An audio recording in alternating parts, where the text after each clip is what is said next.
What's up, gamers? Trav back again. And on this episode, we're going to discuss a witch farm for the PlayStation 4. I'm going to kind of lead off by showing you an overview of the design, which is using Ilmango's recent design. And then I'm going to kind of discuss some of... I want to explain a little bit more on how it works.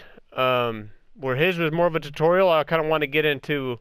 what the farm actually does and why, and then I wanted to kind of explain some of the adjustments I've made to it, and lastly I'm going to show you the completed build in the survival world, or what I call Orthanc.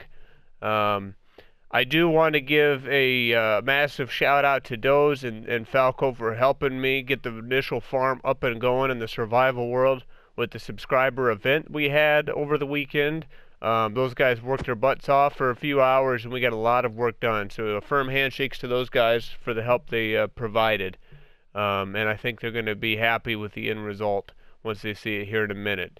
So I'm going to link Ilmango's design in the description, where you can go to there for a step-by-step tutorial.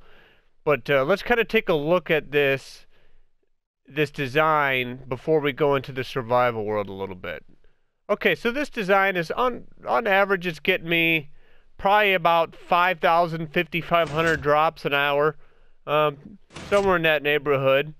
It runs off a shifting floor design, and if you need help finding out where to build these shifting floors in your world after you found your witch hut, make sure you go back to my how to build a perimeter part 1 video, which I'll also link in the description, where I talk about where to mark out these floors so that way you're ready to build your farm. So at any rate, this works off a shifting floor design. So basically, let's throw a couple torches in here so we can see. So basically, if I were to if a witch were to spawn on this floor, it's going to set off this tripwire, which is going to shift the floor, allowing them to fall through. Okay, and so if they spawn, there's 3 floors. If they spawn on these upper floors, then they're going to fall through one at a time. So that's the basics of it. All what that uses is a tripwire energizing a block, which is going to send a piston and an observer down to energize the floor. That's basically how that works. Now what the clock system does is I've got, I think, about 8 items in these, about 7 items in these hoppers, or in one hopper. And all what that does is every now and then it sends a pulse. So this right side here, you could build the farm without this right side with all these observers and rails and the clock. But what that does is it sends a pulse over. Okay, so here's our clock. It brings the pulse up to these rails up top.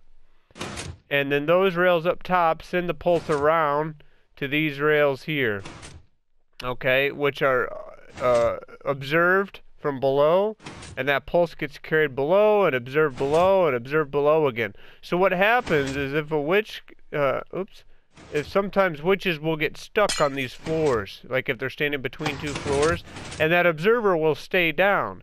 But if they're just standing here, that observer wouldn't fire again. But since we have the clock in the back sending the signal through, it allows that observer, every time that clock updates, to reshift the floor. So it's kind of like a fail-safe. If a witch gets stuck on a floor, then with this clock and this back end here, it's going to allow the floor to shift and help ensure that that they fall through. Okay, so that's kind of the basic design. One thing to make sure, if you do follow this tutorial, make sure you spawn-proof these pistons, because you will have mobs spawning there. Okay, so this is kind of the overview. With the roof on the top, I'm using a fall damage design, so I'm catching them on a fall like that. And that's basically it. So when we go to my survival world, you're going to see how I've changed it. And I have 2 power signals coming up from below.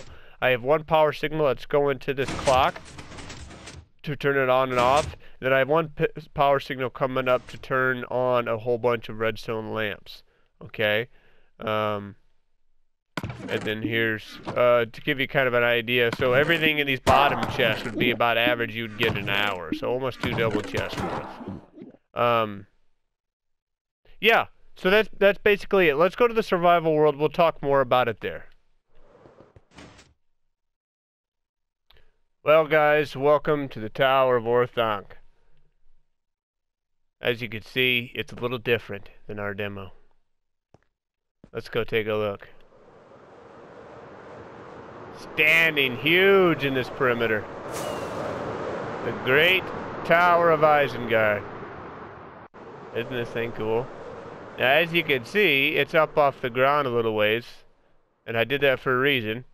We still need to build a floor in this perimeter. So I left it up off the ground so we can make sure we get the floor perimeter underneath as the thing builds. But there it is. So once the floor is done, then we'll come up with a nice entryway for entering from the from outside here, other than using the portal inside. So let's go up and take a look.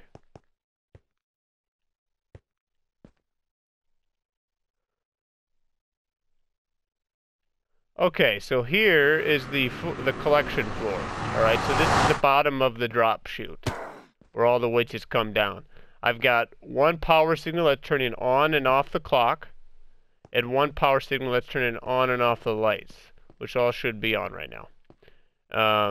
I've got the collection system. There's nothing but a couple chests right now. Here in the next few days, in the Let's Play series, I'm going to continue, and we're going to add shulker box fillers and item sorters to this room, so you guys can look forward to that, what to do with all the items. The light system isn't perfect. As you can see, I still get a few witches drop because, you know, it's a 7x9 hole and the lights don't exactly reach to the very center, but it's pretty good. The main point of it is just to slow down spawning so we can go up there and get some work done. So yeah, here's our sorting room with what's left of, you know, some of my items, you know, that we used for the construction. This will be where we have sorters and fillers and where we can AFK once the perimeter floor is done. So that's all right in here, and our portal room right there. So let's continue up to the farm floor. Now, something I want to bring up here.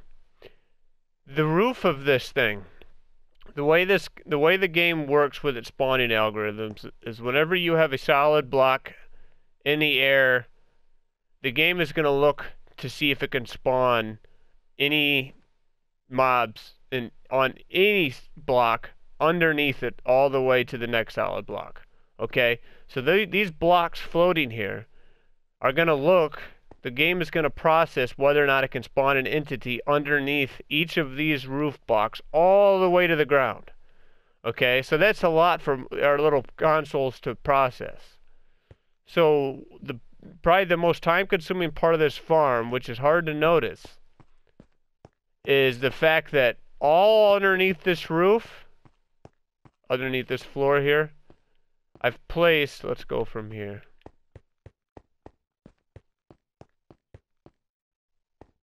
I've placed sand blocks going all the way down. So it is a solid structure underneath our roof. So we've eliminated any possible spawning blocks other than the ones we want. And it took a hell of a lot of time and a hell of a lot of sand to do that. But as a result, the idea is to improve the performance of the farm, especially since we know we're going to be adding a few other farms. So I went all the way around this room you can see here, and everything underneath is sand, other than our working rooms. Okay, so up here we've got this main farm. We've got the clock system here, spawn-proofed everything. This is our power signal coming up from below, turning on and off the clock. And then we've got the power, all the power down here is for the lighting. So here our signal's coming up to right here through a torch tower, and that's sending the electricity around to all of our lights, which are using torch towers. So if we come up here, you can see all of our lighting we have to prevent other hostile mobs from spawning. I've placed down slabs, you know, just to prevent any spawning up here. As you could see. So, it's nice and well lit. I wanted to leave this room hollow without placing sand in here, so that way if we ever have to update the farm, or if we have to fix the farm, we could come in here. There's plenty of room to work. We have room underneath, which gives us the opportunity to make improvements and to make adjustments later on. So that pretty much covers what all I've done with this farm after getting the basic farm up. You know, was working on this room and doing a lot of work on dropping sand, getting the bottom room completed, and getting the outside completed.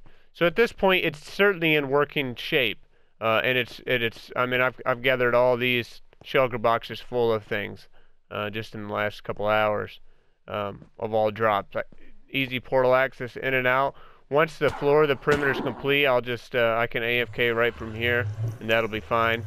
So that's the basic farm. I know it's quite complex.